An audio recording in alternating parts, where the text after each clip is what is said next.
Hello and welcome again to Pathfinder. This is our Indian economy series. और यहाँ पे हमारा जो एग्रीकल्चर वाला टॉपिक चल रहा है, इसमें हम एग्रीकल्चर मार्केटिंग को आज देखेंगे। स्पेशली एपीएमसी एक्ट के बारे में यहाँ पे चर्चा करेंगे कि किस तरह से जो मार्केटिंग है वो पूरा फ्रेगमेंटेड है और किस तरह से एक सिंगल जो मार्केट है वो क्रिएट करने में हर्डल्स क्रिएट कर रहा है।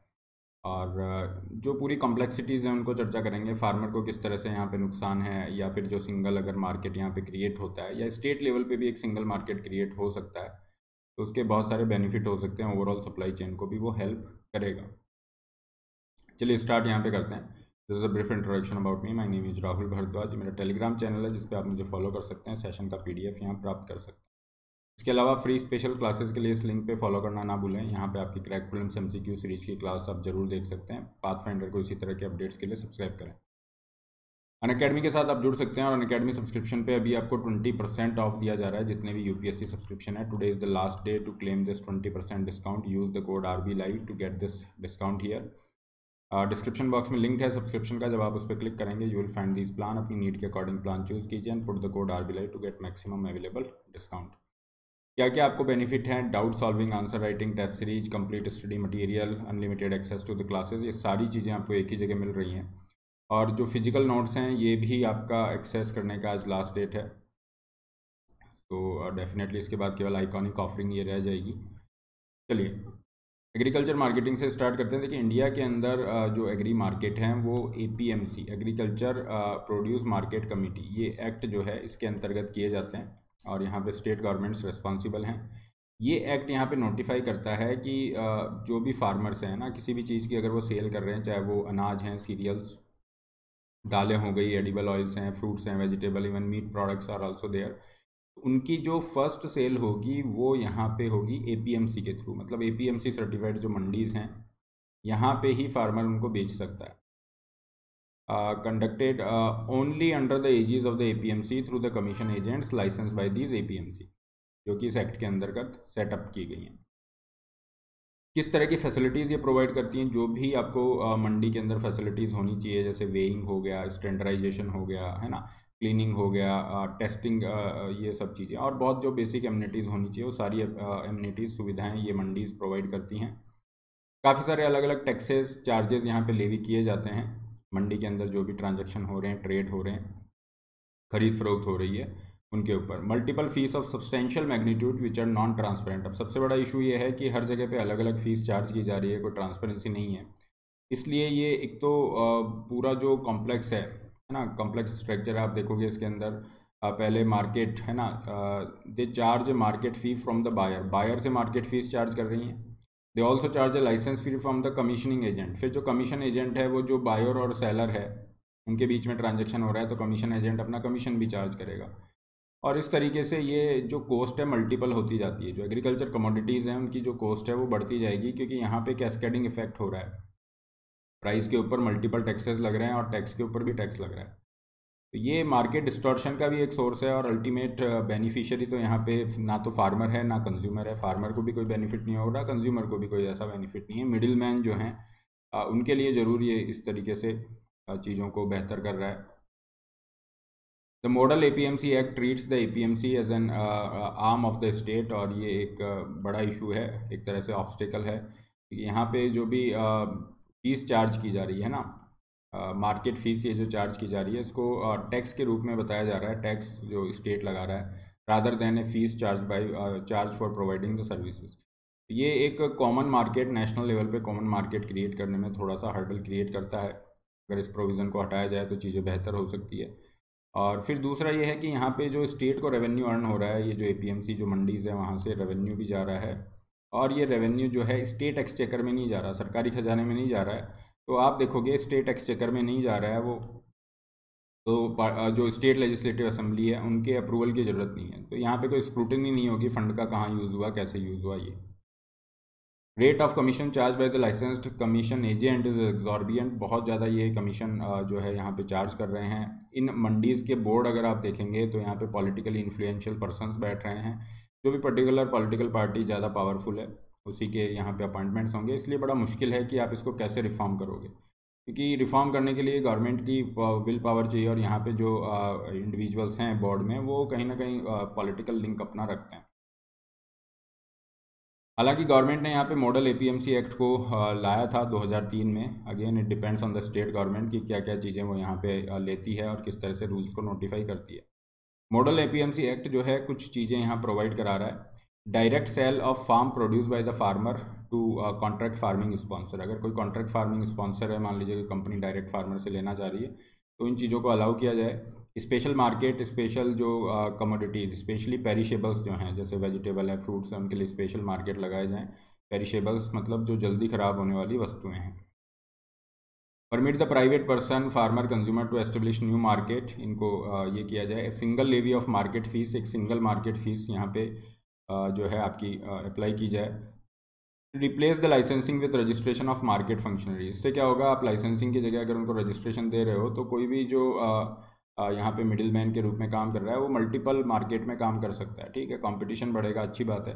Establishment of consumer and farmers market, जो डायरेक्ट सेल को भी प्रमोट कर रहे हैं। Creation of marketing infrastructure, common registration of market intermediaries. ये कुछ प्रोविजंस हैं यहाँ पे एपीएमसी मॉडल एपीएमसी एक्ट में दिए गए, और काफ़ी हद तक कर्नाटका का जो मॉडल है इनको फॉलो करता हुआ दिख रहा है और एक तरह से आइडियल कंसिडर किया जाता है। गवर्नमेंट यहाँ पे कुछ इनिशिएटिव ले रही है ताकि जो एग्री मार्केट है उसको थोड़ा फ्री किया जा सके, मार्केट ओरिएंटेड किया जा सके, या फिर ग्लोबल लेवल पे एक integrated market, single market create किया जा सके। तो गवर्नमेंट ने जो इनिशिएटिव लिए हैं, यहाँ पे अपनी एडवाइजरी इशू की है कि आप डिक्लेयर करें the entire state a single market. कम से कम एक स्टेट को तो सिंगल मार्केट आप डिक्लेयर कर दें, क्योंकि हो क्या रहा है, जितने भी इंडिया में स्टेट्स हैं वहाँ तो अलग अलग मार्केट हैं ही, विद इन ए स्टेट बहुत ज़्यादा फ्रेगमेंटेड है, अलग अलग मंडी में अलग अलग चार्जेस और इस तरीके से हैं, तो बड़ा कॉम्प्लेक्स ये बना हुआ है। तो पूरी सप्लाई चेन को ही सफ़र करना पड़ रहा है, फार्मर को भी बेटर प्राइस रियलाइजेशन नहीं हो पा रहा है। सो यहाँ पे ये कह रहे हैं कि कम से कम स्टेट को एज अ सिंगल मार्केट आप लीजिए, with once licence valid across the entire state. एक जो लाइसेंस होगा पूरे स्टेट में वैलिड रहेगा, जिससे कंपटीशन भी अच्छा रहेगा, ट्रांसपेरेंसी भी रहेगी। National agriculture market through agritech infrastructure fund, और यहाँ पे ई नाम यहाँ पे गवर्नमेंट फोकस कर रही है with the help of SFAC, ये small farmer agri business consortium इसको इम्प्लीमेंट कर रहा है। तो इलेक्ट्रॉनिक जो नेशनल एग्रीकल्चर मार्केट है, इसके अंदर आप पूरे इंडिया के मार्केट को एक्सेस कर सकते हो, बेटर प्राइस रियलाइजेशन कर सकते हो। Number of state government have exempted the marketing of fruit vegetables को एग्जम्प्ट कर दिया गया है, एपीएमसी के दायरे से इनको बाहर रख दिया गया है। अब हम सप्लाई चेन की बात करें तो देखिए, सप्लाई चेन के अंदर ऐसा नहीं है कि अगर जो प्रोडक्शन हुआ है वहाँ से लेके कंज्यूमर तक पहुँचने तक, मतलब केवल डिस्ट्रीब्यूशन की कहानी है। सप्लाई चेन थोड़ा सा कॉम्प्रिहेंसिवली हम इसको अगर देखें तो यहाँ पे आपका प्रोडक्ट डेवलपमेंट, उसकी सोर्सिंग, उसका production, logistic, movement of that particular goods, information system, जो भी उससे रिलेटेड इन्फॉर्मेशन है कि क्या हमें ज़्यादा यहाँ पे को कल्टीवेट करना है, उसकी डिमांड आगे कैसी रहेगी, कैसा प्राइस रियलाइजेशन रहेगा। तो ये दो जो चीज़ें हैं, लॉजिस्टिक और इन्फॉर्मेशन सिस्टम, ये बहुत क्रिटिकल इंपॉर्टेंस की होती जा रही हैं इन रिसेंट टाइम।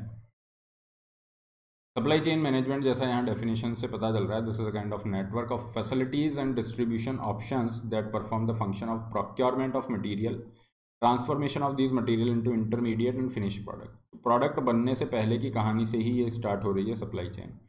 तो प्रोडक्ट अगर कोई बना रहे हो तो उसके लिए आपको क्या करना पड़ेगा, जो भी रॉ मटेरियल है वो आप जहाँ से ले रहे हो, तो डेफिनेटली वहाँ पे हमारे एग्री जो मार्केट हैं उनके अंदर जो लिमिटेशन है वो इसको भी प्रभावित कर रही है।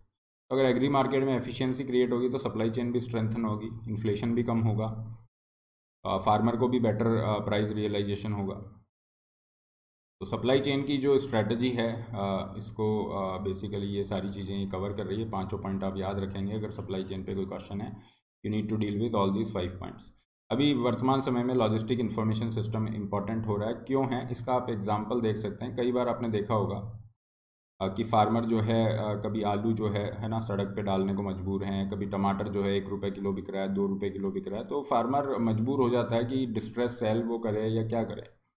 कई बार फार्मर्स प्रोटेस्ट के रूप में उसको रोड पे डाल देते हैं कि हमारा बिक नहीं रहा है। तो इसका रीज़न क्या है? देखिए, इसका रीज़न है कॉब वेब फिनोमिना।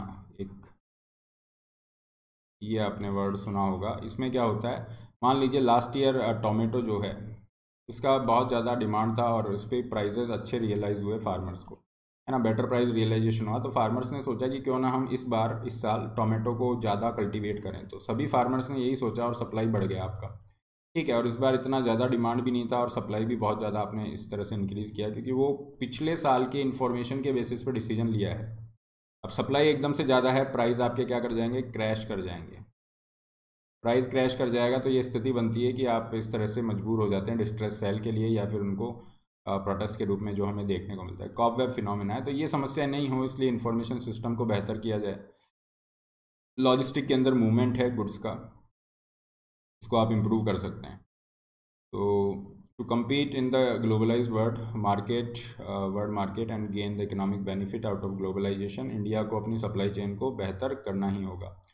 कैसे कर सकते हैं, एक ऑर्गेनाइज्ड रिटेल सेक्टर हमारे पास हो, और अभी तो पूरा का पूरा अनऑर्गेनाइज्ड ही है। हम देख रहे हैं मंडीज़ के अंदर किस तरह से इश्यूज़ हैं, तो उस पर थोड़ा सा वर्क करने की ज़रूरत है। हालांकि गवर्नमेंट ने रिफॉर्म प्रोसेस लाया था, बट वो लॉ अभी लगा नहीं पाए हैं, है ना, उनको रिपील किया गया फार्म लॉज को। प्रॉपर लेवल ऑफ लॉजिस्टिक को इम्प्रूव करना, movement of these goods, agriculture commodities, fully updated data of raw material, production, cropping pattern. ये डेटा आपको इम्पॉर्टेंस डेटा का आप इससे अंदाज़ा लगा सकते हैं, जो अभी हमने कॉबवेब फिनोमेना डिस्कस किया है। International class packaging care towards phytosanitary aspect, क्योंकि ये फाइटोसैनिटरी एस्पेक्ट वगैरह ये इंपॉर्टेंट है कि अगर आपको एक्सपोर्ट करना है कमोडिटीज़, और इंडिया एक्सपोर्ट यहाँ पे कर रहा है एग्री कमोडिटीज़ में। लास्ट ईयर हमने देखा कि $50 बिलियन का एक्सपोर्ट हम क्रॉस कर गए थे। ये भी हमारा एक है ऑब्जेक्टिव माइंड में। तो इन सब चीज़ों को ध्यान में रख के सप्लाई चेन को भी स्ट्रेंथन करने की ज़रूरत है, ताकि चाहे वो फूड प्रोसेसिंग हो इंडस्ट्री, या फिर इन्फ्लेशन मैनेजमेंट हो, या फिर एक्सपोर्ट प्रमोशन है, उन सब चीज़ों पे अच्छा जो है इसको देखा जा सके। So this is all regarding this lecture. Session का PDF आप यहाँ प्राप्त कर सकते हैं। ये टेलीग्राम चैनल है जिसपे आप नाम डाल के सर्च कर सकते हैं। अनअकैडमी से आप जुड़ सकते हैं, जो आपको दे रहा है 1 point solution for your complete preparation. एक टाइम बाउंड मैनर में आप पूरा सिलेबस कंप्लीट कर सकते हैं। आपके डाउट क्लैरिफिकेशन के लिए अलग से सेशंस हैं, आंसर राइटिंग सेशन अलग हैं, प्रीलिम्स मेंस की टेस्ट सीरीज आपको यहाँ फ्री मिलती है। सब्सक्रिप्शन के लिंक डिस्क्रिप्शन बॉक्स में है, आप अपनी नीड के अकॉर्डिंग प्लान चूज़ कीजिए। जब उस लिंक पे क्लिक करेंगे तो ऐसा ये दिखेगा आपको अपनी नीड के अकॉर्डिंग प्लान चूज़ करना है। Then put the code RBLIVE, maximum applicable discount will be there. और आइकॉनिक के लिए भी जा सकते हैं, जहाँ पे लाइव मेंटरशिप के आपके बेनिफिट हैं। और 25 अगस्त से नए बैचेस आपके स्टार्ट हो चुके हैं, और आज लास्ट डेट है to avail this 20% discount. This is huge, you can go for the savings. 2023 और 24 वाले जो बच्चे हैं उनके लिए नए बैचेस स्टार्ट हो रहे हैं। 0% EMI के लिए आप जा सकते हैं। जो बच्चे कॉलेज के साथ प्रिपरेशन कर रहे हैं उनके लिए ये CSE एश्योर ऑफर है, जिसमें अगर आप 2 साल या उससे ऊपर का कोई भी सब्सक्रिप्शन लेते हैं, and if you are not satisfied with the result, you will get 1 year extension free of cost. Optional भी हैं, ऑप्शनल के लिए आप अलग से भी जा सकते हैं। और अगर आपको यहाँ पे लग रहा है कि ऑप्शनल और GS दोनों को कंबाइन करते हैं, तो कॉम्बो सब्सक्रिप्शन के लिए भी आप जा सकते हैं। ऑफलाइन मॉक टेस्ट यहाँ पे अकेडमी ने कंडक्ट किए हैं, तो उसमें आप पार्टिसिपेट करने का यहाँ पे मौका है। This is all. Don't forget to like, share, subscribe. All the best. Have a great day.